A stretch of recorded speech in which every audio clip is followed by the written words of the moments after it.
আসসালামু আলাইকুম। ওয়ানডে বিশ্বকাপে সরাসরি নিজেদের জায়গা পাকা করতে বরাবরের মতো এবারও মিরপুরে নিজেদের মতো উইকেট তৈরি করেছে বাংলাদেশ ক্রিকেট বোর্ড বিসিবি।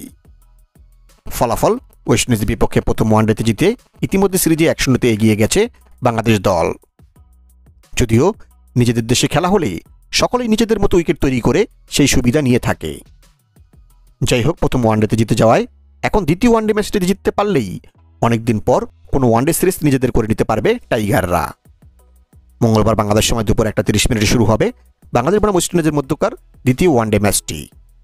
এখন কথা হলো, প্রথম ওয়ানডে ম্যাচে জয়ের পর কি মনে হয় দ্বিতীয় ওয়ানডে দিকে আনা উচিত টাইগারদের একাদশে কোনো পরিবর্তন? যতটা মনে হচ্ছে, ব্যাটিং ডিপার্টমেন্টে কোনো পরিবর্তন না আসলেও বোলিং অ্যাটাকে হয়তো আনা হতে পারে কিছুটা পরিবর্তন। কেননা প্রথম ম্যাচে দেখা গেছে মিরপুরের বর্তমান উইকেট যেন স্পিনারদের জন্য স্বর্গরাজ্য।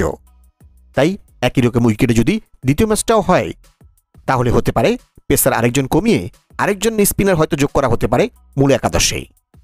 আর সেই ইঙ্গিত কিন্তু পাওয়া গেছে ইতিমধ্যে, কারণ প্রথম দিকে ওয়ানডে দলে না থাকলেও শেষ দুটি ওয়ানডে ম্যাচের জন্য নতুন করে দলে ডাকা হয়েছে স্পিনার নাসুম আহমেদকে। সুতরাং নতুন করে নাসুমের দলে অন্তর্ভুক্তি দেখে বলাই যায় দ্বিতীয় ম্যাচে হয়তো আরও বেশি স্পিনার নিয়ে একাদশে হতে পারে বাংলাদেশের team management.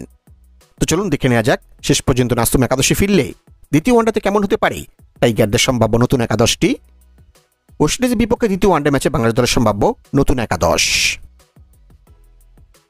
Number 1 Saif Hasan, top order batsman. Number 2 Soumya Sarkar, top order batsman.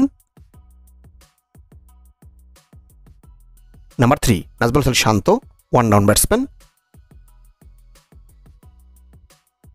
Number 4 Towhid Hridoy, mid order batsman.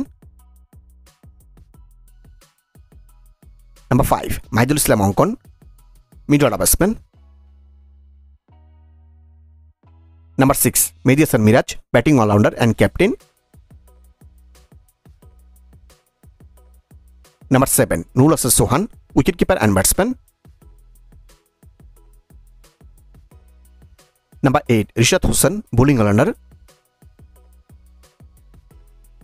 Number 9 Nasum Ahmed, spin bowler.